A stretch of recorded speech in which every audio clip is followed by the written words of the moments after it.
It's time. Hello, everyone. Here in person at Microsoft Build and streaming online. I'm Bob Ward, a principal architect at Microsoft. Hi, I'm Muazma. I'm a PM manager in the SQL team, leading dev and AI and SQL DB. Muazma, I'm in a dream, I think. Because I think I was at this conference last year, and we were having a meeting talking about the next version of SQL Server. We were going to call it SQL Server 2025, and we were going to have AI in it, and there was going to be like a new logo. Is that a dream? It was a dream last year, but it's true this year. And we are here, and it's really Microsoft Build Conference, and we made it. Oh my gosh, that's so exciting. I'm so excited to launch the new version of SQL Server 2025. Are you? I am super excited and really excited to see all the demos and all the work the team has put in this version. We're going to have so much fun today to talk to you. A couple logistics for you. Number one, packed audience. Love seeing everybody here. We know you have questions. We have so much to show you. At the end of this session, we will be here afterwards to answer your questions. Maybe you saw outside something called the Chill and Charge Zone. We're going to be over there after this session to talk to you, and also at the Ask the Experts booth. You want to see all the content. I'm an open source presenter. You want to see all the demos. If you go to that site right there, aka.ms SQL Server 25 Dex, you'll have this presentation already available to you to download and see all the demonstrations we have in there. And at the very last slide of this presentation, we'll leave up and we're near the end, it has so many great resources we have to you for the launch of this product. Muazma, I think I should start rocking this. What do you think? You should. Okay, so maybe you saw this term. You saw this in Satya's keynote. You saw it today in the keynote. I was at Dell World yesterday in Las Vegas. Michael Dell had the same theme, data and AI. Without data, AI is pretty hard to achieve. And we think data can be that fuel that powers AI, and now SQL Server 2025 is part of that story.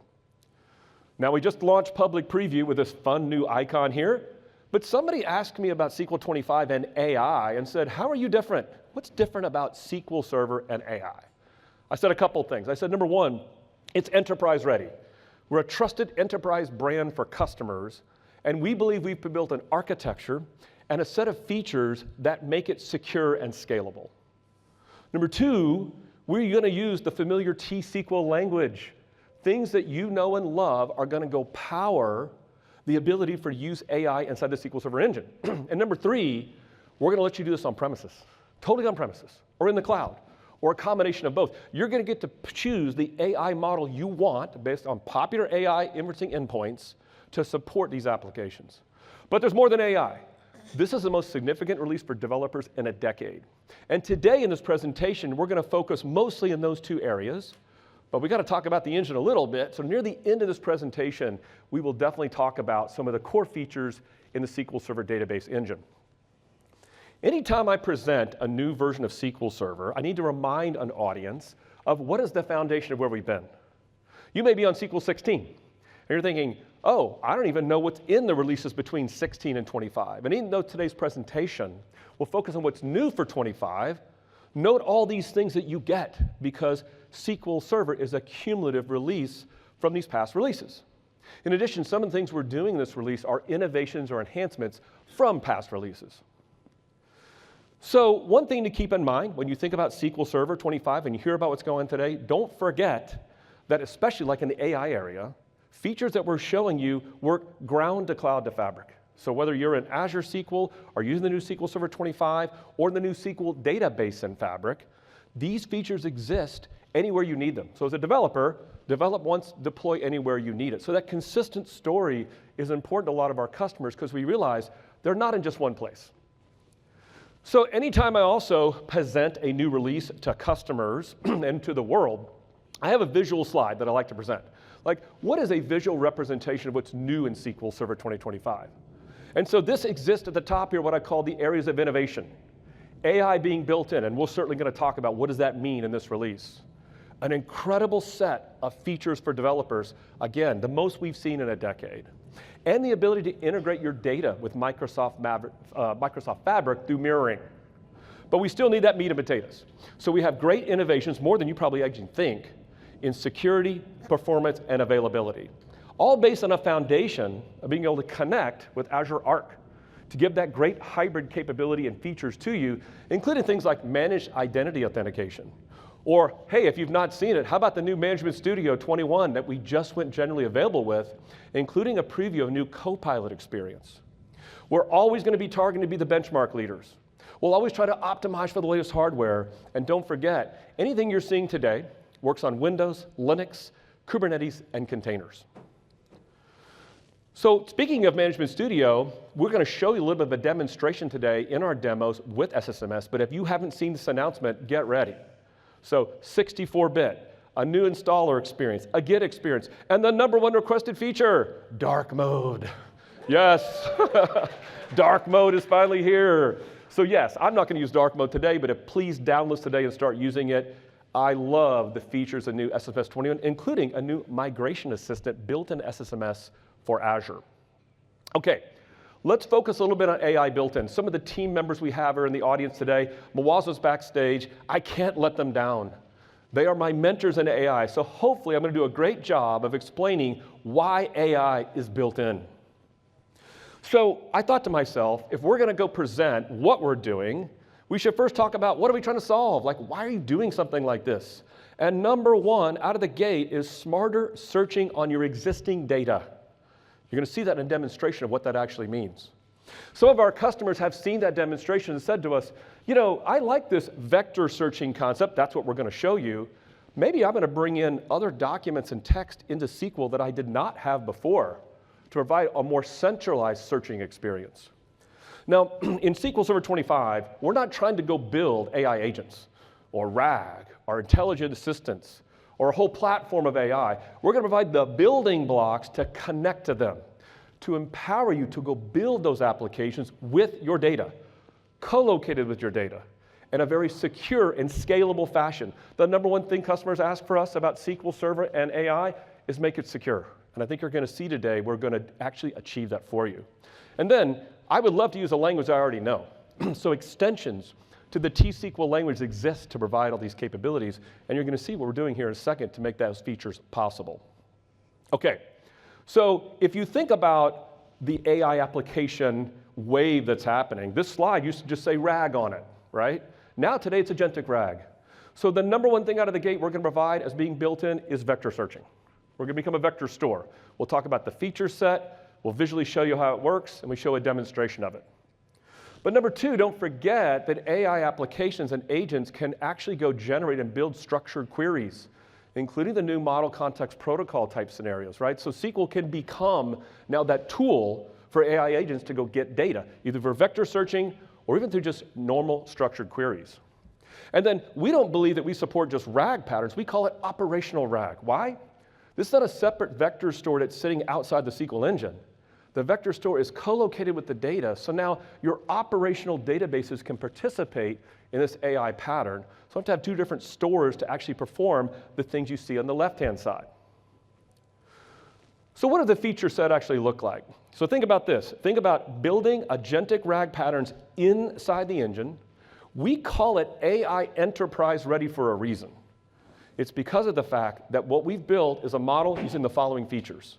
#1, a new native vector type, new data type for a column you store in a table, and using a vector index on top of that using the popular disk and technology. Now this is the #2 area I think is one of the most important things we've built. We call it model management. It's the ability to declare model definitions inside the engine to point to the model of your choice on premises or running in the cloud. And then go use that model definition to generate embeddings or do chunking of text data. All using T-SQL. You don't have to go worry about the details. You point it to a model and then use T-SQL to make that happen. Now you want to go search your data based on that, so we provide two different ways to do that. Either a vector distance function, like a KNN search, or a vector search function for an ANN type search based on the index. And we want to make sure we support frameworks, so LangChain, semantic kernel, EF Core, all of those things are supported to use technologies to build applications to support the entire vector searching feature set.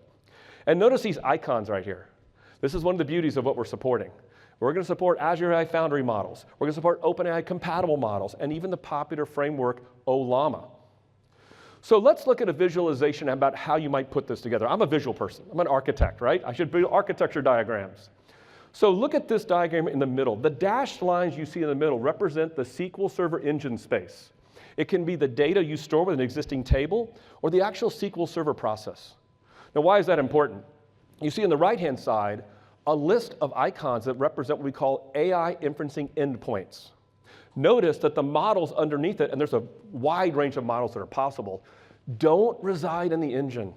This is the isolated secure model. We're going to use REST APIs to talk from the SQL engine to these inferencing endpoints of the model of your choice and allow you to generate embeddings in that way. We feel this is the right secure isolated model to make that happen. And also, any AI processing these models don't affect your actual operational workload. So what would be the steps to actually put this together? So number one, you need to declare a model definition using T-SQL. We'll show you an example of that in a second. We're going to support, and we believe right now, these are very popular, 3 different types of protocols with REST. It could be either Azure OpenAI, it could be OpenAI compatible. And again, that could exist in the OpenAI cloud service from OpenAI, or it could exist in some of these other popular on-premises endpoints. Even it could exist in Azure AI Foundry. Foundry now supports either another types of OpenAI compatible endpoints that are not just Azure OpenAI. So we provide a very flexible way for you to choose the model of your choice. And then 𝗦𝗲𝘀𝗀𝗻, a very popular open source framework as well. So you're going to pick and tell us what is the API type I need to use to talk to these models when you declare your model definition. And then you're going to tell us where's the model exist. Like, give me an endpoint. It's an embedding model. Give me the name of the model you want to use. So you're choosing that model, telling us where it exists. We're going to store the metadata of that model in SQL Server, which is really nice. It's like a declare once, use multiple scenario. So after I define that model, I can now go generate embeddings using T-SQL. And behind the scenes, we'll use that model definition to go talk to one of these embedding models, take your existing data, point it to the model, and get back a series of embeddings or vectors, and store that in your vector type. Now, the beautiful part of the story is that you don't know behind the scenes, you don't worry behind the scenes of what's happening. You just have to choose the right model to use for your scenario. If you've not seen this concept of embeddings, think in terms of an ordered array of numbers that these models understand to represent your data. Well, that's great. What do I do with this now? Well, number one, you can build a vector index on top of that to support vector searching concepts like the ANN search we talked about. So now as an application, you could send a natural language prompt into the engine. You could then use T-SQL with the same model endpoints to generate another embedding. So what do you have now? You've got a number, an embedding that represents your prompt. You've got a set of numbers in your database that represent your data. And now you can use a vector search with T-SQL to find the most similar results based on the prompt of what's in your data. That is the power of smarter searching that you're going to find out when you see this demonstration. Now we're SQL Server. So you have all sorts of criteria and filters you want to use regardless of just doing vector search, so you can combine that vector search with other things. We've got a new JSON data type. You could combine that with actually going and searching with JSON data as well. This is great, a great powerful story now for that smarter searching. Now, one customer asked me, what if there's a model over there that you don't support? And I said, well, we do have this incredible new system stored procedure with a name that's really long, and you can use that inside the engine to go talk to any REST endpoint that you can support in your system, cloud or on-prem. And you could actually go talk to a model using that method, including like a multimodal scenario. So right now, our systems that we show here in this diagram supports text data, but you could do things like even images or audio or video or something of that nature if you wanted to do that. That provides a great extensibility. You're going to see when Muazma comes up later to talk about developers, that even in that section, that store procedure can be used to talk to any type of REST endpoint. Okay, with that in mind, there's one of the things we got to talk about. I've been now talking about AI, gosh, it's been at least a year and a half, to customers around the world with data and AI. The number one thing they tell us is security and privacy, their biggest concern, and it makes sense. So why is the SQL Server model a good story for this? Number one, you control access to everything I just showed in that diagram through SQL security that you know and trust. You use roles, you use permissions, you use authentication to access everything because everything is based what's on inside the engine. You control the models to use. We don't dictate that. We just show you what we support from an endpoint perspective, and then you get to pick those models. That could be an interesting choice for you to make, but at least you get to make that choice. And the beautiful part of this is these models can exist on the ground totally or in the cloud or a combination. And they're isolated from running in the SQL Server engine. Those 3 top points alone provide, I believe, a great story for security for SQL Server and AI. Now, don't forget, though, you have many common features in the engine already available to you. Row-level security, encryption, dynamic data masking. You can track everything with auditing. And if you're building like a chat-type application, you could consider even using the popular SQL Server ledger feature to make it a mutable version of your feedback and history in the engine. So as you think today and you see these scenarios and demos we're going to show you, put in your mind and think in your brain that this can be a very secure process to use AI in your system. So let's see it in action. So number one, maybe you can recognize something like this. I'm using the AdventureWorks full database option, and I'm using a natural language prompt to go search for data using a like clause. Didn't come up with anything for things like stuff and extreme sports. Those words, stuff and extreme, are not in my data. And even full text search didn't quite give me the results I'm looking for. So I need something better. I need to find a system to where I can allow developers interacting with users with an application to provide natural language prompts for words not found in my data, but are similar to my data that a model can understand just like you as a human can understand. So let's see the process. I'm using the new Management Studio 21, by the way, as part of all this demonstration. Not using dark mode, sorry. But what I'm going to do first is show you that model definition. So in here, I've decided I want to do everything free on my laptop. I've got Developer Edition for free on my laptop. I've installed the popular framework 𝗦𝗲𝗀, which is open source and free, using a model from Hugging Face to support this model definition concept. Everything's local. I don't even need a credential at this point because I don't need a secure way to connect to a model over the network. So in this case, I've got the endpoint, I've got the model. Now I want to use the model. So I've created a table with this new vector type with keys to point to my text data because I'm going to join later to search it. And here is the use of the new function, AI generate embeddings. That's that T-SQL function you're going to use. Using the model definition, it behind the scenes is going to talk to that model, generate those numbers, these embedding numbers, and put that in the data type. So I'll put an index on top of it. Here's me creating an index on top of that vector type using the popular disk and index technology. Now what do I do now? Well, I've got a stored procedure where I take a prompt coming in from the app. I've got some other criteria as well. I'm going to generate the embedding of the prompt like I showed you in the diagram, and I'm going to use the new vector search function to take the embedding from the prompt and search it based on the embeddings inside my database, joining with the other tables to get the actual text back. So what does it look like? Here's me using that same natural language prompt I did for full text and getting back some interesting results. And I like this, serious backcountry riding, but ooh, why am I getting back results from different languages? I didn't expect that. In fact, I didn't even know there's multiple languages in this database. It turns out the Hugging Face model I picked is not optimized to take a prompt and give back results in the language that I'd like it to get back based on what I said. So I'm going to use Copilot in Management Studio, this is in public preview, to do a little exploration. Like, do I have embeddings in this database? Can you even tell me, based on my structure and my schema, what I've got? Sure enough, it's showing me the table that I built already with the new vector type. So then I'd like to explore and say, can you give me some of the data without even me having to run the query? Can you run it for me in a secure fashion connected to my local database? And sure enough, you see here it comes back with descriptions. This is what these embeddings look like in a character base. They're actually stored in binary format. But I can quickly see here from these results that I have multiple languages. So I'm thinking, as a developer, what do I do now? Well, I do a little research and find out that there are other embedding models that are optimized for multi-language support. Well, do I have to write all my code over again, rewrite everything to do that? No, you don't. So what I'm going to do is I'm going to switch to a new model definition in Azure OpenAI. And here's me using an Azure OpenAI endpoint. I'm going to pick the API, which is Azure OpenAI, and this embedding model, which I've looked and researched, supports multiple languages. So what do I do now?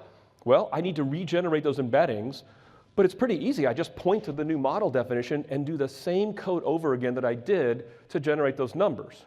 I create the index again on top of my type. I change my stored procedure to use that new model. It's a simple change I make. None of the other code changes. And then I go rerun it. And if you look here, look at the bottom, you can see the results are much more in line with what I expect. Well, I was playing around thinking, well, can it handle other languages? So I took a prompt. I actually looked up, is the right Chinese, I hope. And I said, do this in Chinese. And it comes back with everything in Chinese. So without changing any code now, I've done a smarter search of my data using a different model, in this case optimized for multiple languages, and I made hardly any code changes to make that all possible. Now somebody looked at this demonstration and said to me, how do I do this more securely with Azure OpenAI? So it turns out that in a lot of cases you can use what's called an API key. It's almost like a password, right? And I have to put that as a credential for Azure OpenAI. But what we're going to support in SQL Server 2025 is a passwordless option with managed identity. So this credential, instead of using the API key, which you can see here in a second, I'll show you what that normally looks like without actually showing you the key. The credential could look like this. So that key, again, is just like a string that's not secure to store in my database. So how else can I do it? Well, SQL Server 2025 will support managed identity outbound from the engine. So I can go in and create a different credential now and say, instead of using that API key, I'd like to use a managed identity. So I've deployed a managed identity with Entra in my Azure environment, and now I can use that resource to be the secret to go after AI versus having to use that API key. And the way that works is that Azure Arc is a program you've heard before, a service, an agent that can connect to the cloud and support Entra authentication for both inbound and outbound support. So you can see by flipping over to the portal here that I've got Entra ID set up, already connected to my SQL Server. I don't know what that is. Feels like rain coming down on top of me or something. So, but you can see very easily here, with Arc services, I can get Entra ID support set up, and now my access to Azure OpenAI is extremely secure. Well, that's great, but what if I wanted a multi-language model to be supported totally on-prem? So my friends at NVIDIA helped me set this up. I've got NVIDIA NIM, which is a container-based solution that is OpenAI compatible. Now, they gave me an Azure VM to do this, but this could be totally on-premises, wherever an NVIDIA NIM container can be deployed. So here I'm using OpenAI as the compatibility, and I'm going to do the same process I did before. I'm just going to go and take the same data set. I'm going to go generate the new embeddings. I'm going to go create a vector index on top of it. And I'm just going to change my stored procedure to point the new OpenAI model. And I'm going to go run the query and look back, and I get results I expected. I get results both in English that I wanted, and I also get results back in Chinese. So think about what I just showed you. I showed the ability to declare a model, to go generate embeddings using T-SQL. I don't worry about the intricacies behind the scenes. Stored them in my database, all secure, secured by me in the permissions I want to set up. I then go create an index. I create a stored procedure to go search a prompt based on my data, and I provided a much more intelligent searching, but I can go switch models now on-prem or in the cloud very simply with almost no code changes to make that happen. That, in a nutshell, is what we call smarter searching with SQL Server 2025. So we're pretty excited about this release. We've had a lot of great feedback from customers already starting to use this technology, both using 𝗲𝗲, using Azure OpenAI, and even exploring down the path of OpenAI compatible models. So there's nobody in the world I would expect to come on stage and talk more about developers. Oh, sorry. Muazma Zahid. Muazma, take it over. Thank you all. How many of you are developers? Awesome, you're in the right session.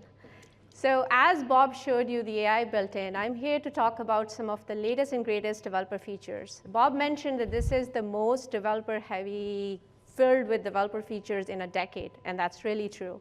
I'm really proud of the team. Many of the members from the team are here, and we're going to take your questions later as well. Now, what does it mean to be a developer building with SQL Server 2025? So we have this capability called Data API Builder, which can convert any table stored procedure into a GraphQL or a REST endpoint that you can connect to in your app. So it is a very simple capability. Happy to talk to you more about that. In terms of the engine, we are now supporting JSON data type, regular expression. Many of you asked about it many years. many of the latest and greatest T-SQL functions that I'm going to show you, and a lot of the things that Bob already talked about are built into the engine in terms of the vector support and type and index. Then you want to take this data out in an event-driven architecture. So in that case, we have this new capability called change event streaming. And Bob would show you a demo of that later. Last but not least, as he showed you the capability of REST API directly calling from your T-SQL engine to any REST endpoint that you have access to. This is not only useful for AI, it can be used for any downstream application. It can be used to call a function endpoint. It could be used to call anything that you have access to that you can expose through REST. So all in all, if you look at this picture, this finishes the story of a developer building applications with SQL Server 2025. I'm really happy to announce at this conference, we have now GitHub Copilot for SQL in VS Code. And I'm going to show you a quick demo for that. And we have now introduced a new Python driver coming for SQL Server. So this will be available first week of June. Now, to show you live of what this means, just to give you a quick demo of the GitHub Copilot, let's say I am in my VS Code environment. And in this case, I have the AdventureWorks database. You can see that I'm connected to the SQL Server 2025. In VS Code, you can connect to any SQL instance that you have access to. It could be SQL Server, it could be cloud, it could be even SQL database in Fabric. In this case, you can see I am connected to SQL Server 2025, and I am connected to the database called AdventureWorks. I can do this thing called chat with the database. And this will open the GitHub Copilot experience on the left-hand side or right-hand side, whichever side this is.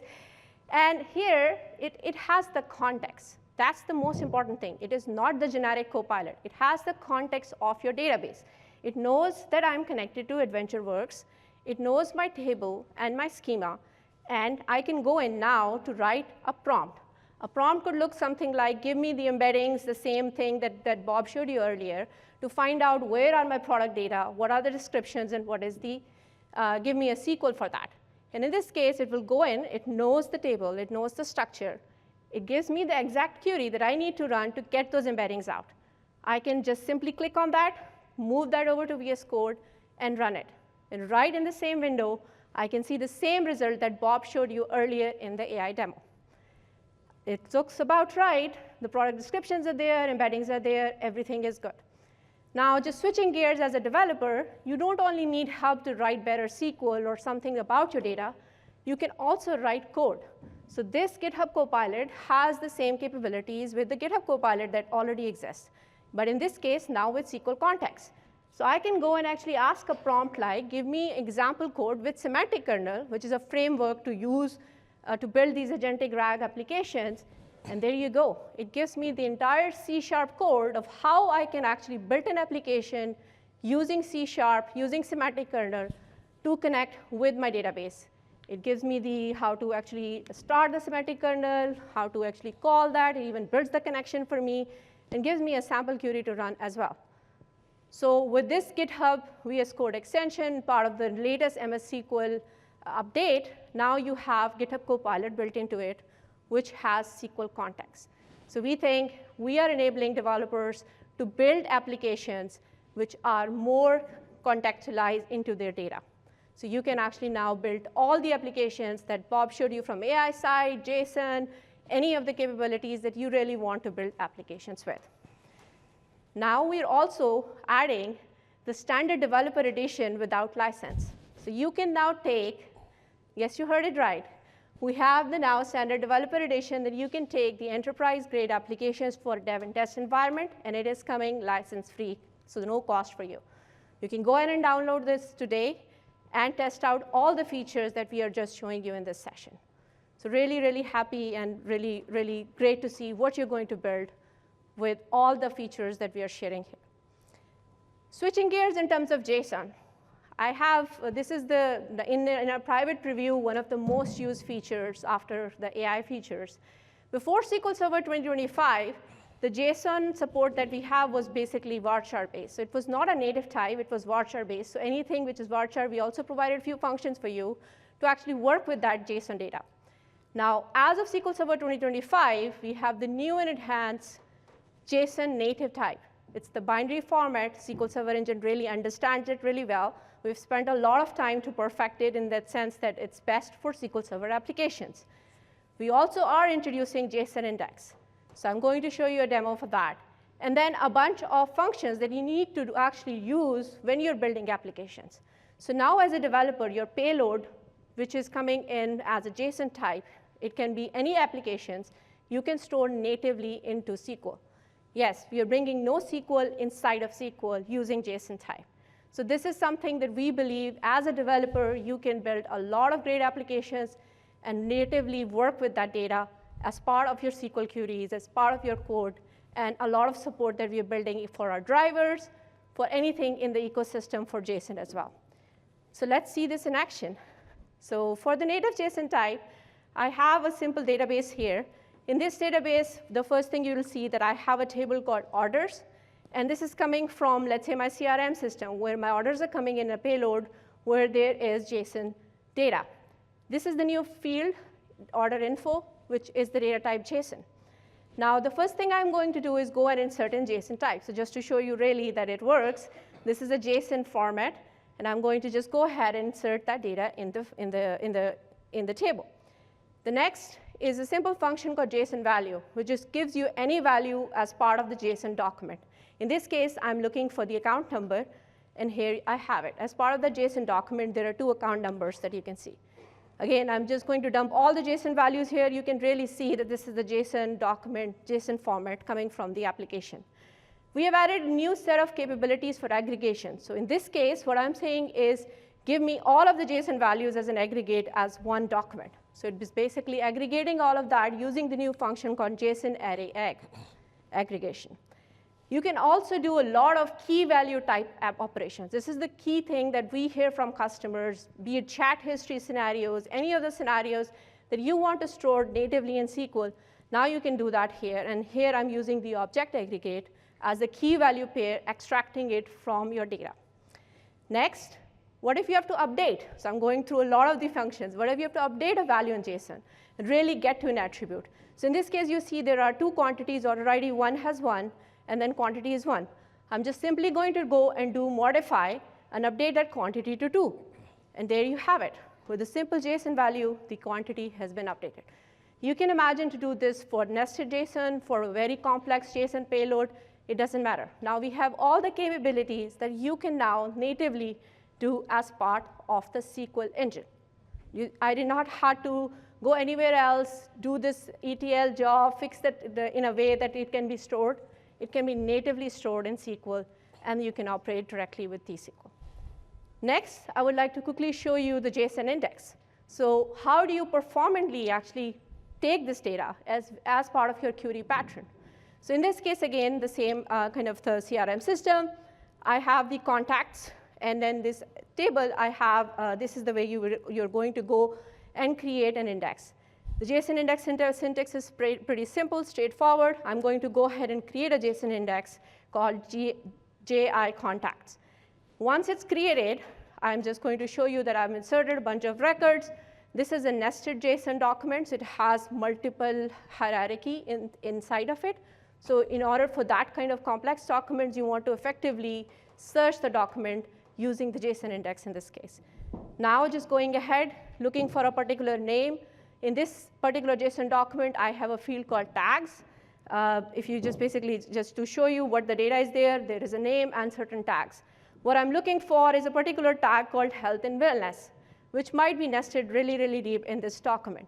So I'm just going to go and say JSON contains tags and look for it. And there it gets me the result. And how do I really know that it used the JSON index? Going into the query plan, right there you can see in the index section, in the index scan, it used the new JSON index. So we are really, really happy, and we are seeing customers building these applications directly now built into the engine, using the new JSON type, new capabilities with our vector types, and all of this combined together to build the modern applications with SQL Server 2025. And we are not done there. We have a lot of other capabilities: regular expression, product, fuzzy string, concat, many more. So if you have any questions, please reach out. If there is anything, please, please, please tell us. The product one has been top ask from all of you for a very long time.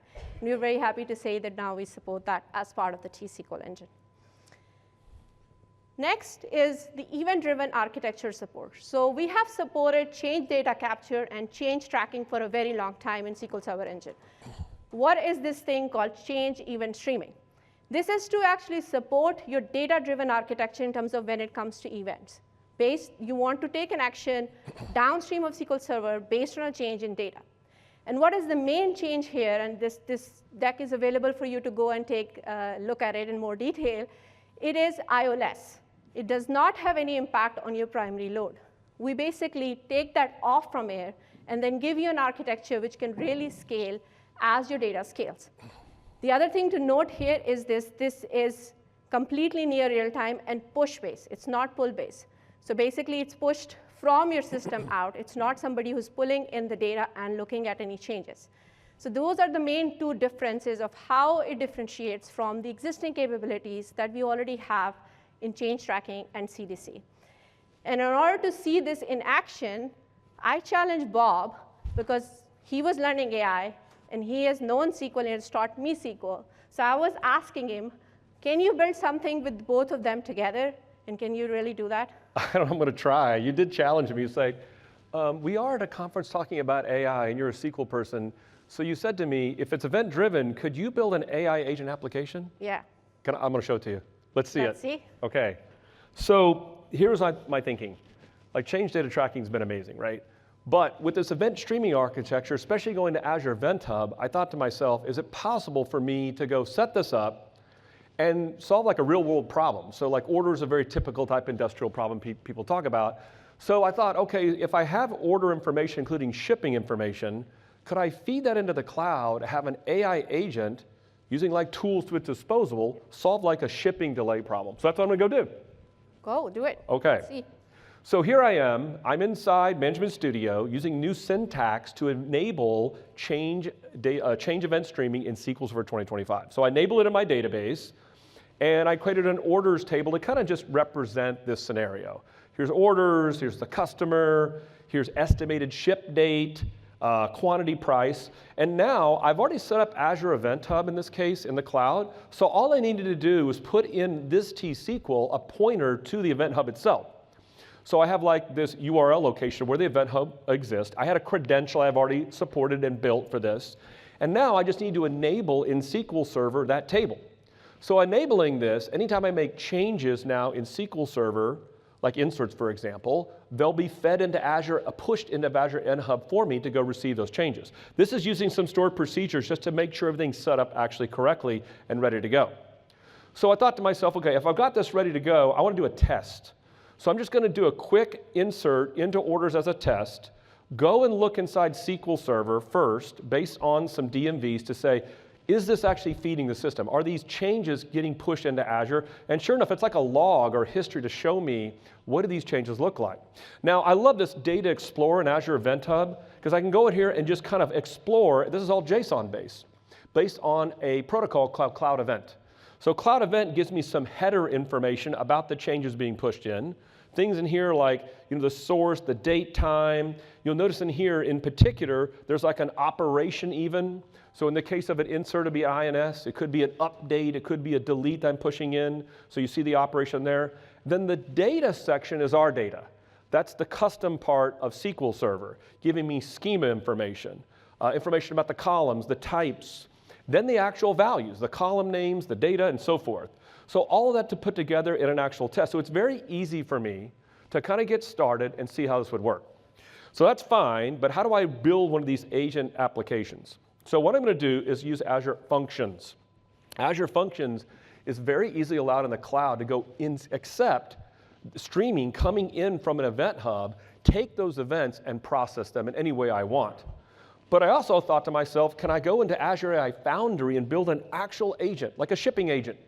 The shipping agent will take information coming in about that order and then go determine based on the tools to its availability, like in a mythical company, could I go solve maybe like a shipping delay problem?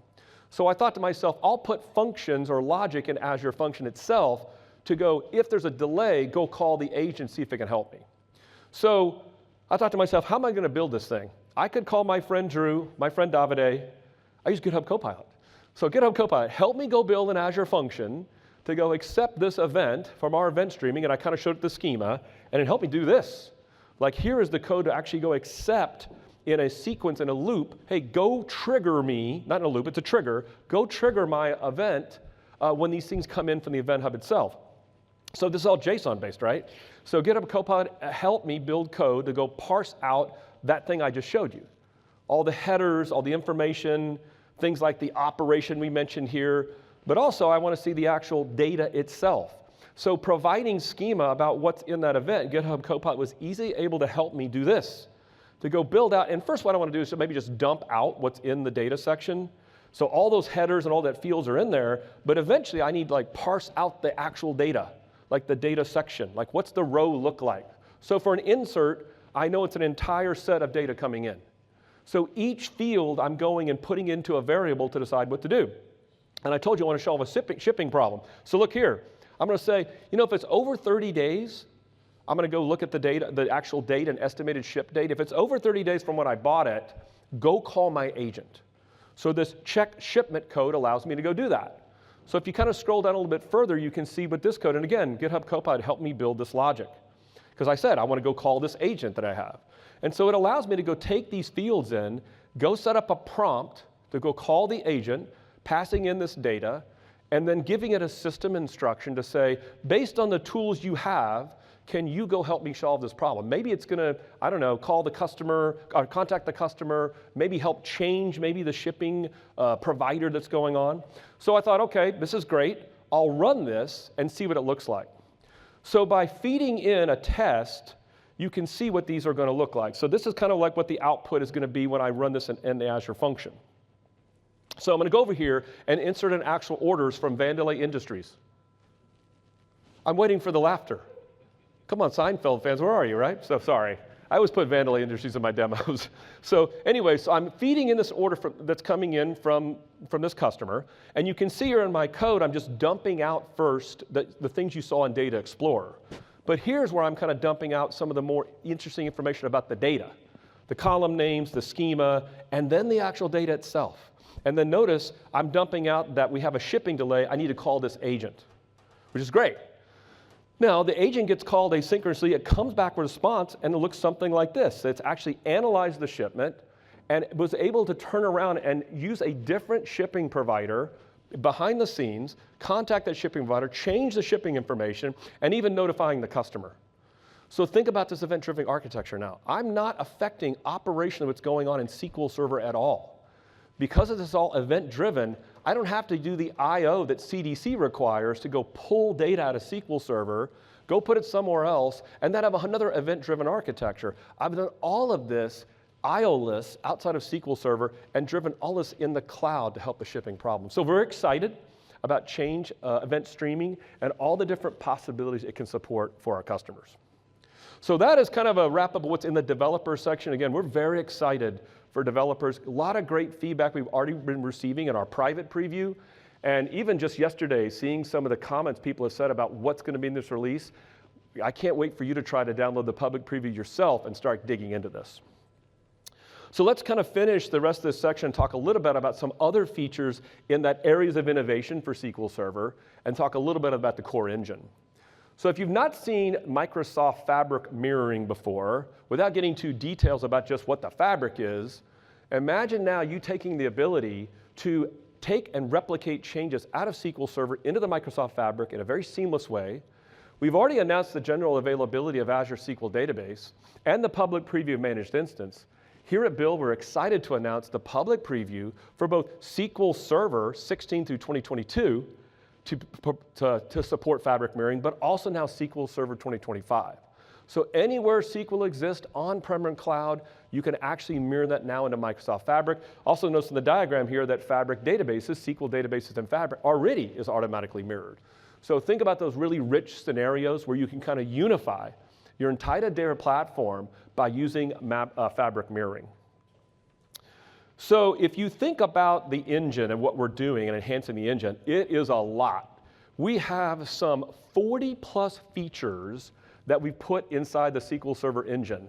So if you don't think we're investing in the engine, we're investing a ton inside SQL Server. Anywhere from things going on in security space, things involved in the performance space, and the availability space. We're very excited about the things that can even help developers or administrators have such a greater experience in the engine. Look for a lot more detailed information from our team about what we're doing with the engine. Let me back up just for a second here, because I think I'm missing something in here.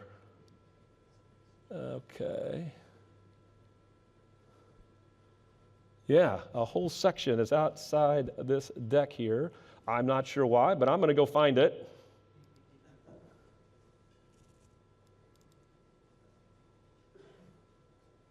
I'm going to, on the fly, go pull to a different deck.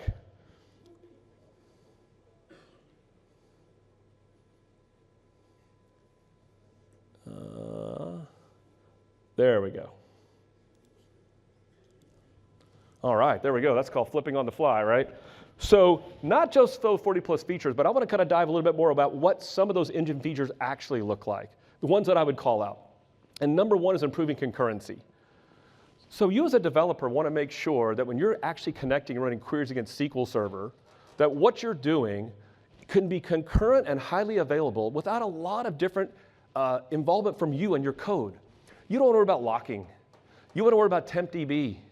You want to have knobs and controls to actually, in some cases, make sure a query is pinned to be aborted if it's causing too much activity in your system. Imagine that scenario where a query comes in from an application you can't control, and you can now, with a query store hint, say, I would just like the next time this query runs to be aborted automatically until it can be fixed.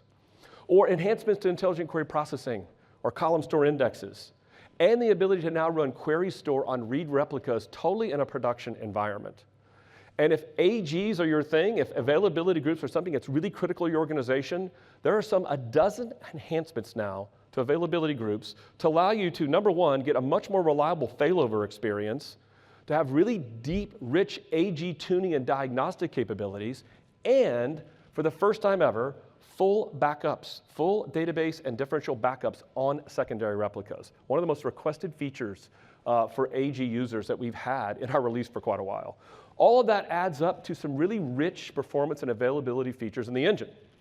But I wanted to take a second and show you a little demonstration of optimized locking. This is one of my favorites. As a developer, you're building an application. You don't care about locking except make it consistent for me. You just want consistent results.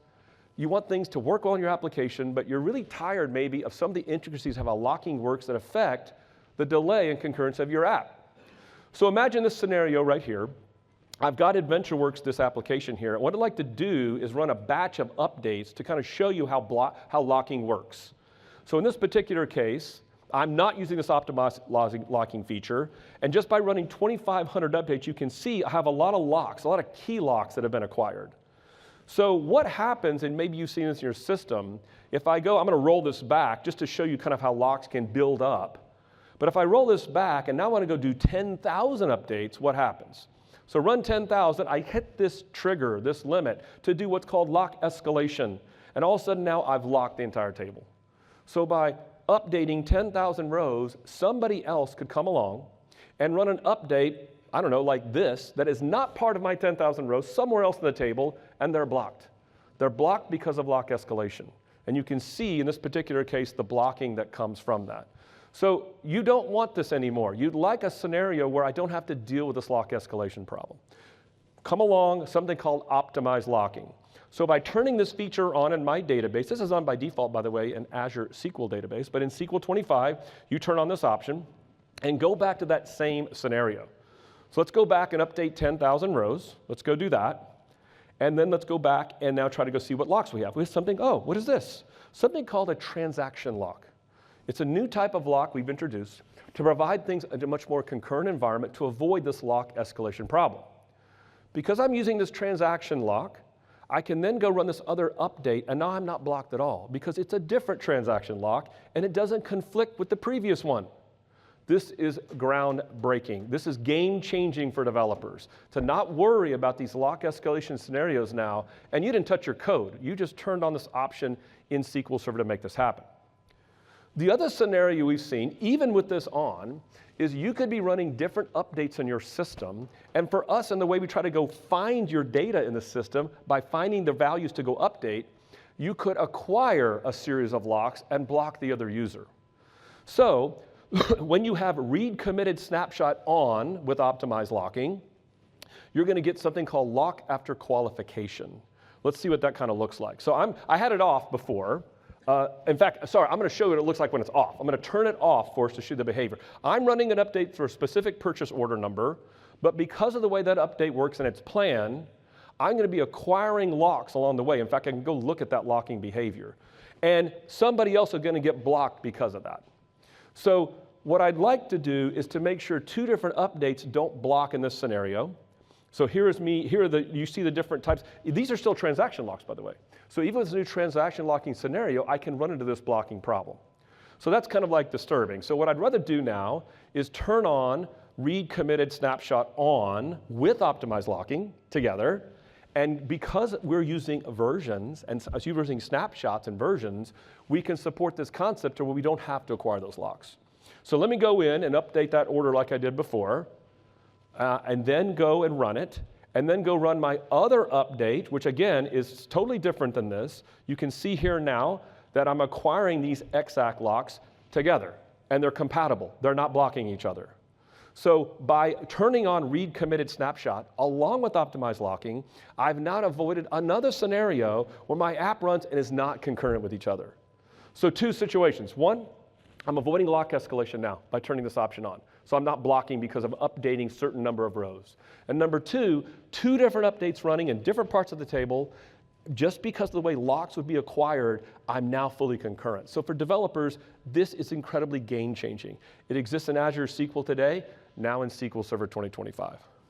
And as I mentioned before, and I showed you, 40+ new different engine improvements. If you looked at one specific thing, you may not think one of these features is a huge thing, but in combination, this is a lot. A lot of people, when they first saw us come out with private preview, and I don't blame you, they said, oh, Microsoft's just doing an AI thing like everybody else is. You know, they don't care about the engine. I think this proves that the team really spent a lot of effort and time to pour in still important advancements into the meat and potatoes of SQL Server.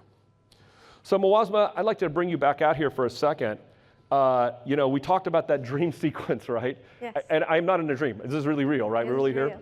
So, yeah, I don't recommend doing this, by the way, but over the last couple of months, going to dinner with my wife, I started scrolling on a napkin, like putting napkins together. I don't recommend doing that, by the way. It's not a good idea. But I thought to myself, there's really a new architecture now. There's a new architecture of SQL Server 2025. If you think about SQL Server connecting into an availability group and improvements with that technology, if you think about what's inside the core engine, if you think about what's connected now into the cloud with AI, if you think about change event streaming, connecting mentioned with Arc, mirroring, and then all the different ways for apps to connect into SQL Server, this is a brand new architecture. This is something new. This isn't your grandpa's SQL Server anymore. The core engine is still incredibly important. But now we built something so modern that supports, we believe, new applications and new platforms. What is your favorite thing? Well, first of all, don't draw napkins at dinner with your husband. I don't recommend that, by the way. But what is your favorite thing about this architecture? So to me, the part where you can switch any model and connect to, no matter where that is, it could be OpenAI, it could be Azure OpenAI, it could be a local model that you have trained or fine-tuned on your data. That is game-changing. So that can give you the level of access with embeddings and the things that you shared. I think that's great. And just for the reasoning part also, you can bring in any model. You can bring in any model that you have access to. So like with the REST endpoint support in T-SQL, I can actually even talk to reasoning models, you're saying? Yes. Okay. The latest and greatest. So it is up to you, and it's like really the platform is there for you to build the next generation of applications with SQL Server 2025. Muazma, you run our team that focuses on AI, a lot of great, really talented people. Like, you're my mentors when it comes to AI, right? So hopefully I didn't let you down in the AI demo. I didn't ask you. You did great. Okay. But is your team looking at giving people advice how to use that? Like, I don't even know what model to pick. Are you guys kind of trying to keep everybody up to date on what they think are the best models to use? Yeah, we have the team members here who are writing those blogs. So we have a dev blog section in the blogs, and the last blog actually is about models that's been written by 𝗦𝗲𝗍𝗍. So you definitely should check that out. Okay. We're writing, if you have something that is not there, please share that feedback with us as well. And we would love to see what is the best practices of how people are building. And we have a lot of customers who are actually using in private preview for SQL Server, but also in the cloud.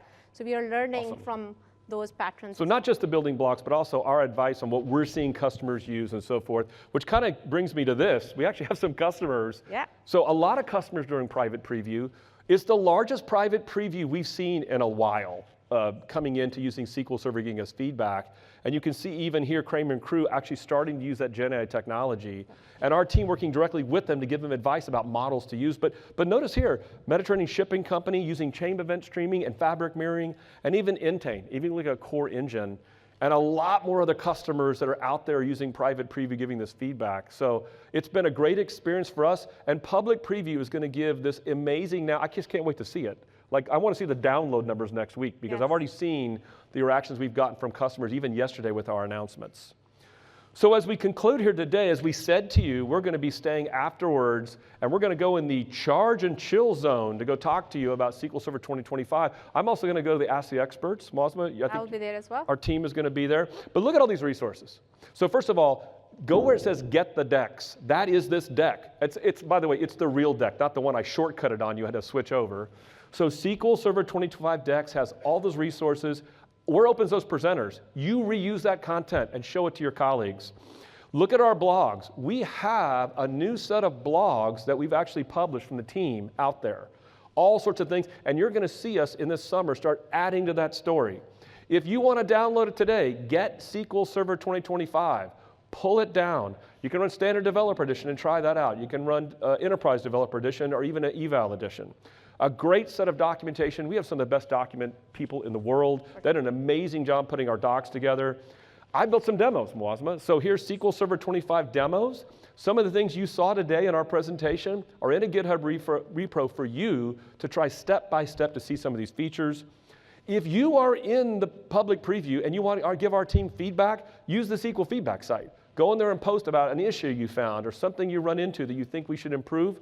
And developer voice. Look at AKDMS Join DV. Developer voice is a great resource where we talk to developers about what we're doing, not just in SQL 25, but also in the cloud. And then SSMS 21, that just came out, generally available. Erin Stellato that runs that team is super excited about you giving her feedback on what that release looks like. And then Muazma, you just showed GitHub Copilot for SQL. That went public preview, and as well our Python driver. This is a huge, major investment, I believe, for Microsoft developers, some of the most we've done in an incredibly long time. Muazma, any last closing remarks, like what would you recommend somebody go do with this thing? Just build something with this, share your feedback. We're really looking forward for that feedback to see what you build with this, and super excited. Thank you for being with me here today, Muazma. Thank you all for being here at Microsoft Build. Have a great rest of the day. Thank you.